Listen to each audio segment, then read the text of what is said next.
എല്ലാവർക്കും നമസ്തേ. അപ്പോൾ ഞാൻ എഴുതിയൊരു കവിത നമ്മളുടെ കരുപ്പാടത്തിനെ കുറിച്ച്. എൻ്റെ കരുപ്പാടം. ഓർക്കുന്നു ഞാൻ എൻ്റെ സുന്ദര ഗ്രാമം, ഓർക്കുന്നു ഞാൻ എൻ്റെ സുന്ദര ഗ്രാമം, കരുപ്പാടവും കണ്ണൻ തിരുത്തിയും ചുറ്റുവേലി കെട്ടുന്നൊരു സുന്ദര ഗ്രാമം. അവിടെ ഞാറ്റടിപ്പാട്ടിന്റെ ഈണമുണ്ട്, കുറ്റികൾ ധ്യാനിക്കും പാടവരമ്പുമുണ്ട്,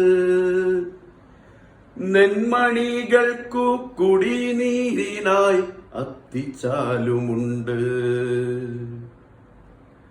മേടപ്പുലരിയിൽ കൊയ്ത്തുപാട്ടിന്റെ ഈണമുണ്ട്, വിണ്ടുകീറിയ പാടത്ത് കാൽപന്തിനാവേശമുണ്ട്, പരൽ മീനുകൾ തുള്ളിക്കളിക്കുന്ന പുഴയുമുണ്ട്, യൗവനം നീന്തി തുടിക്കുന്ന കടവുമുണ്ട്, അമ്പലപ്രാവിന്റെ കുറുകളുണ്ട്, വൃശ്ചികക്കാറ്റിന്റെ മൂളലുണ്ട്,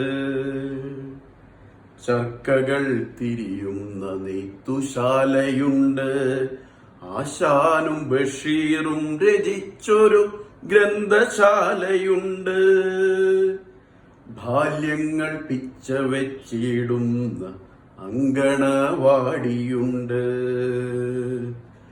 നാടിന് കാവലായി അത്തിമുത്തിയുണ്ട്, മുത്തിക്കു കുടയായി അത്തിക്കാവുമുണ്ട്.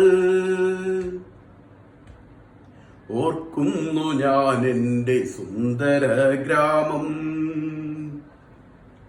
ഓർക്കുന്നു ഞാൻ എൻ്റെ സുന്ദര ഗ്രാമം, കരുപ്പാടവും കണ്ണൻ തിരുത്തിയും ചുറ്റുവേലി കെട്ടുന്നൊരു സുന്ദര ഗ്രാമം.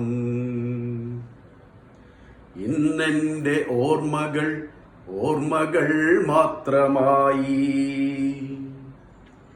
ഇന്നെന്റെ ഓർമ്മകൾ ഓർമ്മകൾ മാത്രമായി, ഇന്നെന്റെ വയലേലകൾ തരിശു നിലങ്ങളായി, കാവുകൾ ചാലുകൾ കടവുകൾ എല്ലാം ഓർമ്മകൾ ഓർമ്മകൾ മാത്രമായി.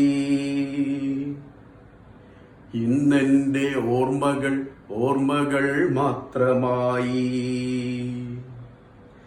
ഇനിയുമെന്നോർമ്മയ്ക്ക് വർണ്ണം വിതറുവാൻ, ഇനിയുമെന്നോർമ്മയ്ക്ക് വർണ്ണം വിതറുവാൻ ഉദിക്കുമോ കരുപ്പാടത്തിൻ പുതിയ താരം, ഉദിക്കുമോ കരുപ്പാടത്തിൻ പുതിയ താരം. Thank you.